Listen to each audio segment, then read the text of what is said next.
Welcome to A Call to Action, a series presented by Great Eastern Radio and Brattleboro Community Television. We're covering many different topics like how to feed children and dealing with the most vulnerable population, our elderly. Today, we're chatting with Senate Majority Leader Becca Balint. She's the senator out of Windham County. I'm Peter Fishcase. Becca, welcome to A Call to Action. Thank you for inviting me. Happy to be here. No, good to see you. All right, so let's face it, nobody pandemics well, all right? But how are Vermonters doing? Yeah, so there's a couple different ways to answer that. I think on the whole, the response from the governor's team has been excellent.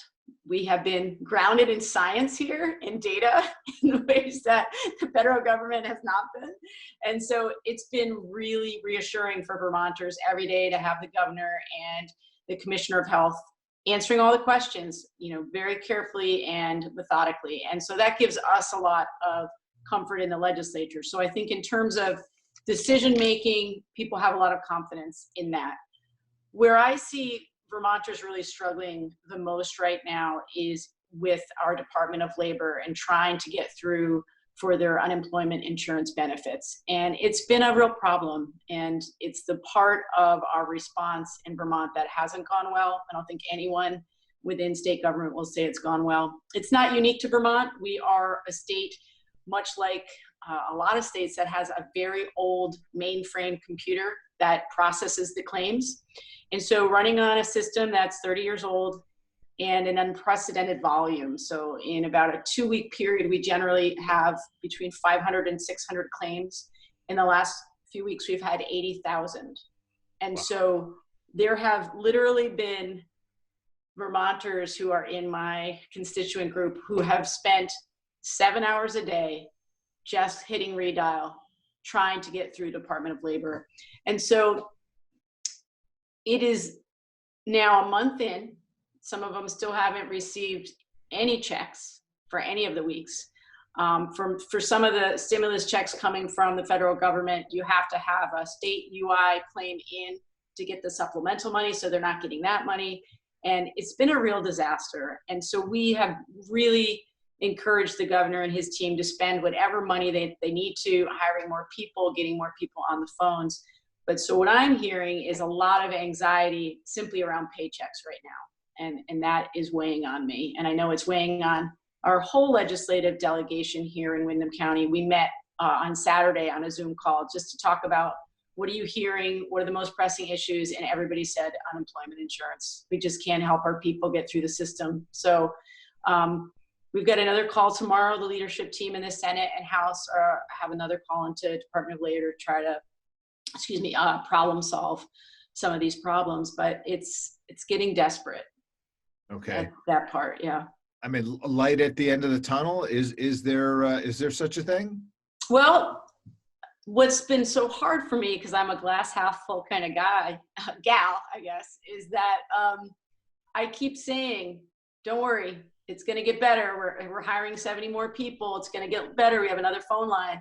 And it just hasn't happened. And I think that's because there are two systems running simultaneously. There's the basic unemployment insurance program, and then there is the pandemic uninsurance program out of the federal government for people who are self-employed. We've never run that program before. And we are basically setting up a new program. And some of this is on the feds. The guidelines that they gave us were not specific enough, for the needs. And there's a lot of sort of funky hoops that people need to jump through to get the money.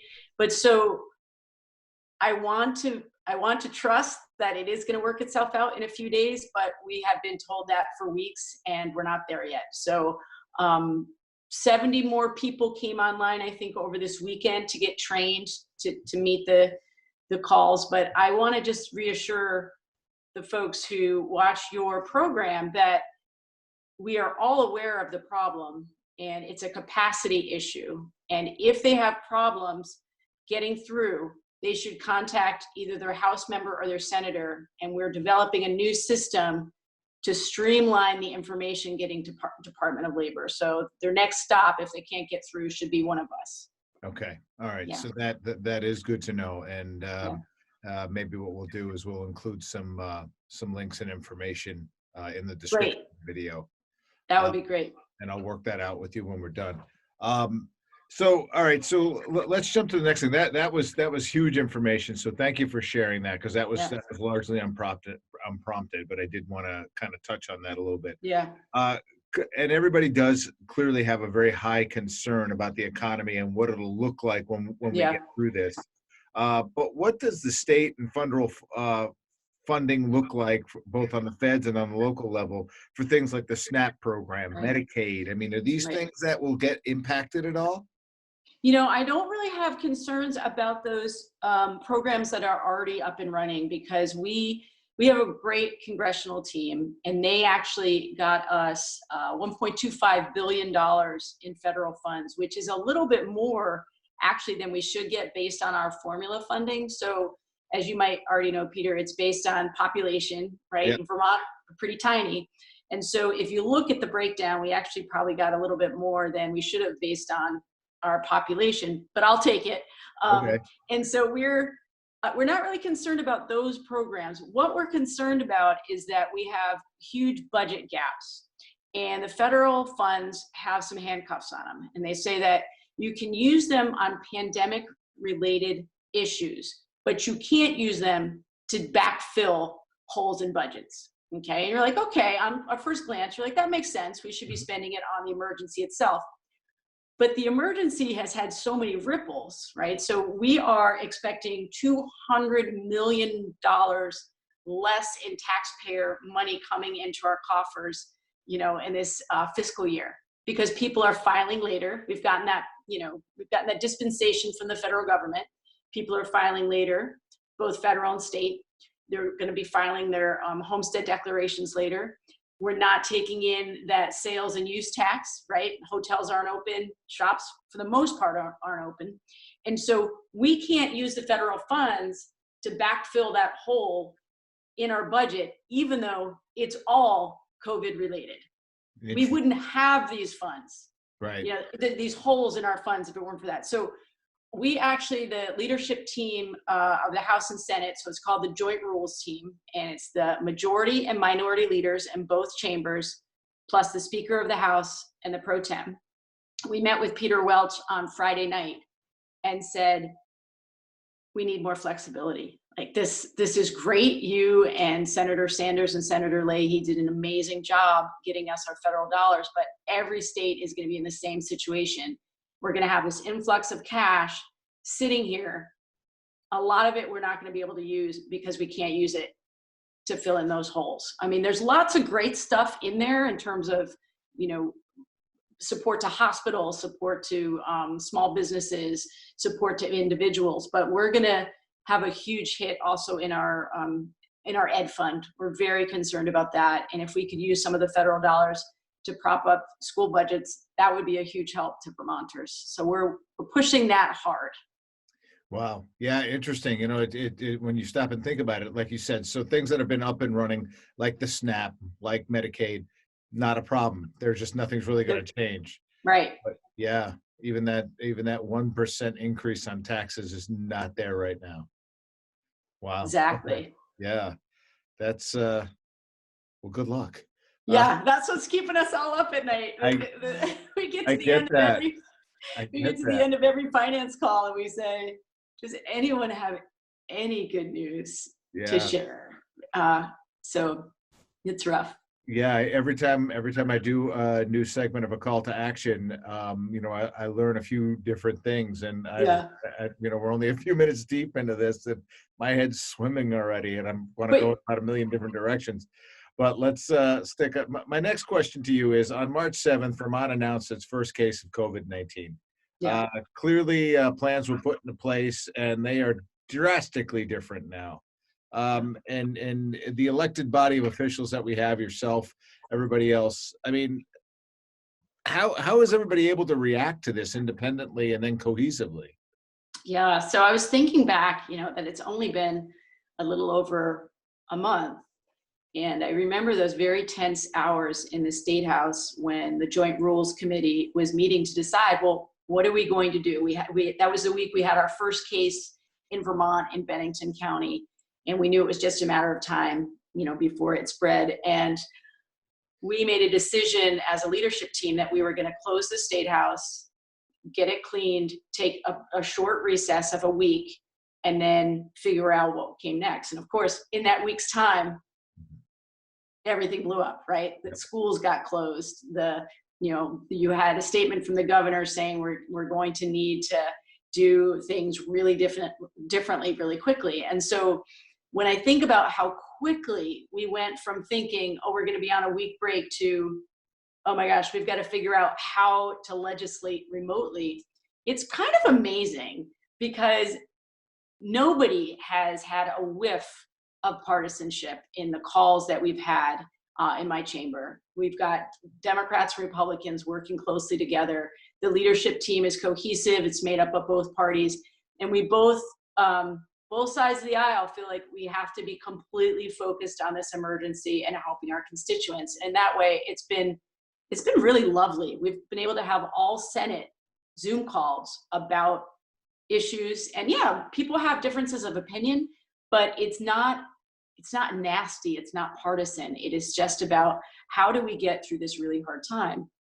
And sort of on a lighter note, I've got people in my chamber who've never used email. Okay. And now they're on Zoom. Okay.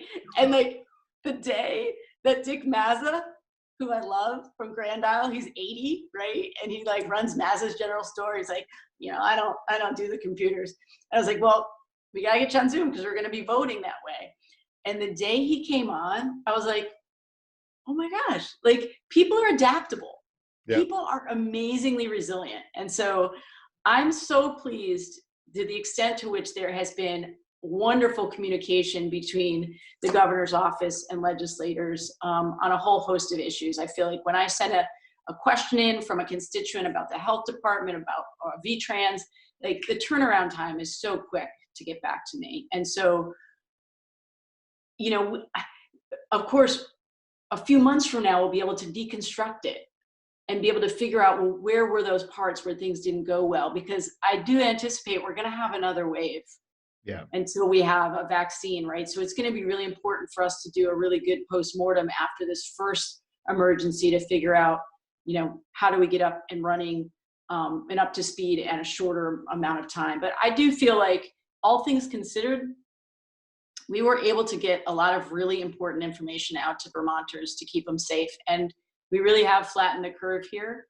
And, back to the bright spot piece, like when you've got people outside of Vermont looking at the way in which we were able to implement social distancing, and people are actually doing it, and our numbers have leveled off.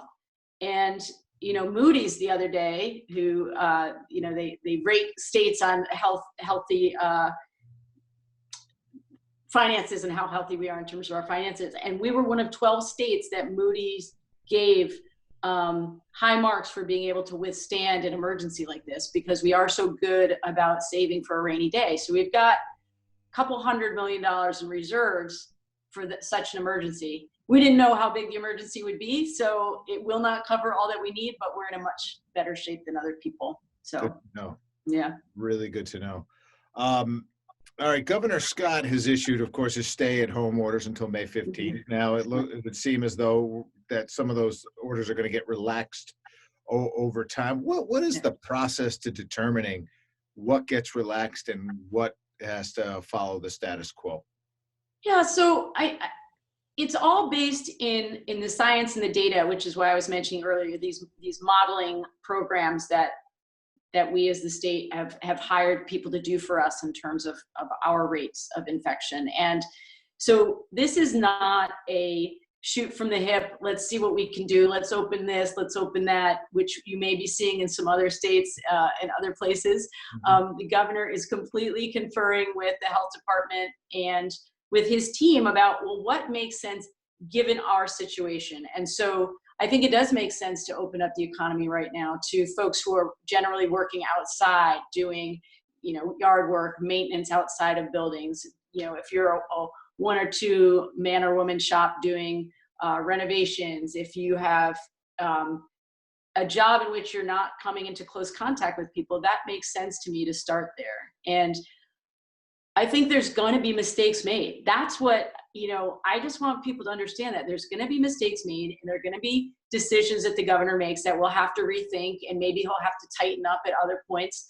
But nobody alive who's in a position of authority in any kind of government right now has been through anything like this. Nope. And so we have got to understand that because of that, not that it isn't going to hurt when mistakes are made, but that just accept that we're trying to figure it out as we go in the healthiest, safest way that we can do it. And it's really easy to be a Monday morning quarterback. I think the hardest thing for the governor right now is going to be those people who are like, we only had so many deaths. Like, why did we do this? And it's like, well, so that we would only have so many deaths, so Right. that we didn't have, hospitals that couldn't reach their surge capacity in terms of ventilators. So it's tough because it's unfolding the way that we all want it to unfold, but because of the success, I know he'll be criticized for that.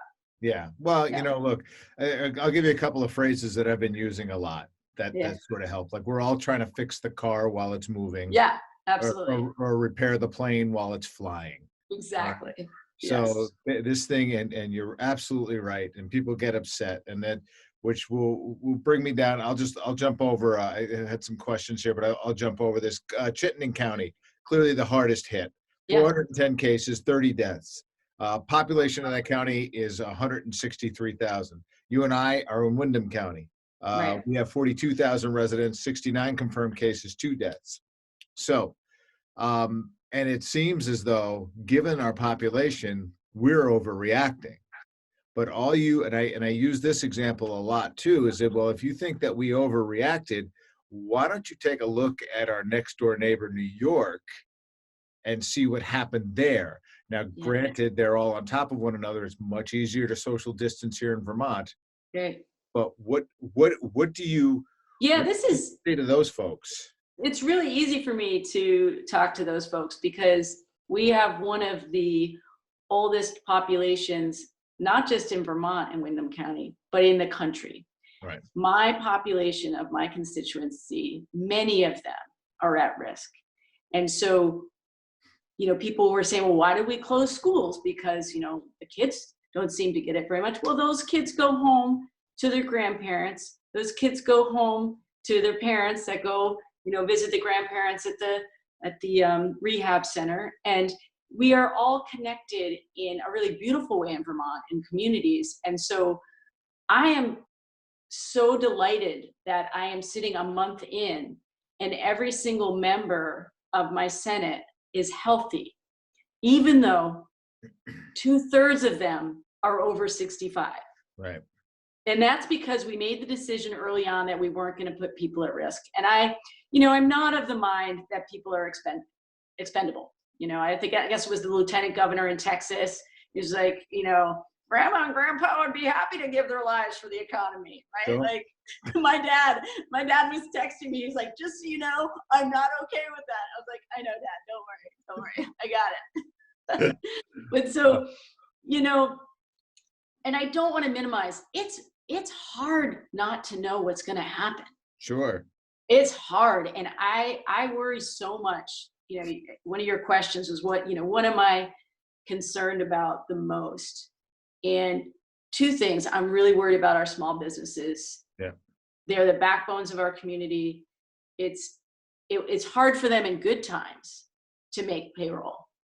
And I want to make sure that when things do loosen up, that people go back to frequenting these places and giving their business there, because so much activity right now has switched online because of the nature of the beast. A lot of people couldn't get the things that they needed locally. So Right. I'm worried about that. I was not happy with the way the federal funds initially got handed out on the small business loans and grants. And we had some national change really taking advantage of that. And we gave Congressman Welch that feedback the other day that the next set of money for small businesses needs to be directed at the actual small businesses that it was intended to help. The other real fear I have is when schools open up in some way, we're going to have a lot of kids in pain. The isolation from their friends, the worry about, we as adults, we have a sense that even when things are tough, they're going to get better, that it comes in cycles. And when you're a kid, you don't really have that same well to draw on. So I'm very concerned about what things will look like in the fall, whether schools are open or not, if we're still doing a hybrid of, some kids are home on Zoom. We, of course, have the division of haves and have-nots in terms of connectivity and kids who are trying to work remotely who aren't connected to the web. And so what this emergency has shown us is where all of the holes in the system and all of the cracks. And there are a lot of them. And that's very concerning. It's all just the great unknown. I was telling a story about how in my industry, we attended a call about how to do something during a pandemic. And it was being led by a guy who, as far as I can tell, had never been through a pandemic. So, it was a little hard to take him seriously. And, but you're just looking for some positive thing, some jewels, something that might actually work within your current set of circumstances. And I think we're all doing that right now. I think we're all just trying to figure out what makes it work. I hopped right in and put some new life back into a call to action just so that we could have conversations like you and I are having right now to get information out there for people who are frustrated, as you said, who are trying to file for unemployment, not getting through. What's being done? Well, we know now 70 people are being added in to try to tackle the load. And, folks who are worried about funding that had been in place. Well, now we know that we don't need to, and that's all we can do as humans, just to kind of get out that credible information, that funny thing called science, which is been pulled into question. Overall, though, if you were going to surmise it up, what's the one thing that Vermonters are really, really concerned about the most right now?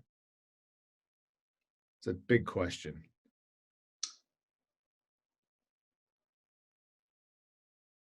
I think they're fearing disconnection more than anything. I really am feeling like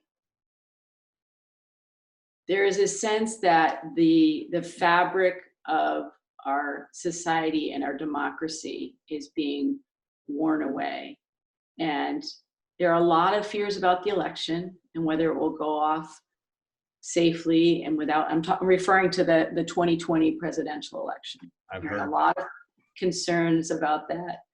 And will we have the capacity and the courage to see it through and make sure that every single person who wants to vote in Vermont is able to vote safely? And of course, for me, I worry about our other states who don't have such a great Secretary of State, someone who doesn't have as much integrity. And of course, I can't do anything about that. And I hear that from Vermonters too. I'm not worried about voting here. I feel like we are going to figure it out. We've always made it easy for people to vote. I'm worried about, these other states. And so I think people are very concerned about the health of the democracy and how that will trickle down into our communities. Okay. It was a big question, and I'm sorry to have asked it, but I was just curious. No, it's fundamentally why I do my work. I know. Is to keep to shore up those institutions that we rely on. And I thank you for doing it and being so diligent about it. I appreciate it. I really do. I mean that. You're welcome. All right. Well, that's pretty much all I've got. I mean, did we leave anything out? I mean, we covered a lot of ground.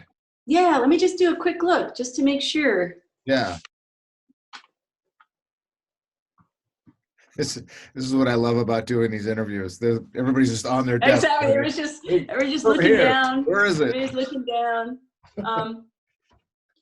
Actually, I think the one thing else I would say is that I've noticed that my friends and my colleagues who are struggling the most feel like they're the only ones, and they feel embarrassed.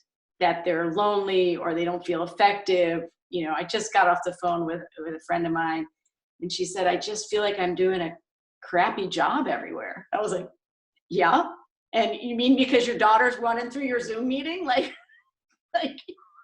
it's not your fault. Okay. It's not your fault. And so, you know, it is that sense of permission that we're all doing the best we can. And I really feel like there's nobody out there who's like truly living their best life right now, even though like you've got people in your, you know, social media who are like, I'm baking again. I'm knitting a sweater for whoever, you know, and then everybody else is like, oh God, I'm such a loser. I can hardly figure out the Zoom meeting, you know? I'm doing interviews like I've left my chainsaw at home. That's right. With my heavy flannels on. It just is what it is. I mean, I can't, you know, all the people that I've done interviews with, they've just, you know, it's the organic nature of Vermont, and I think that's what people love the most. So Yes. maybe I'll speak for you and for me, but you're all doing just fine. Thank you. Thanks, Peter. Thanks for the invitation. Thank you. Take care. Be well. Be healthy.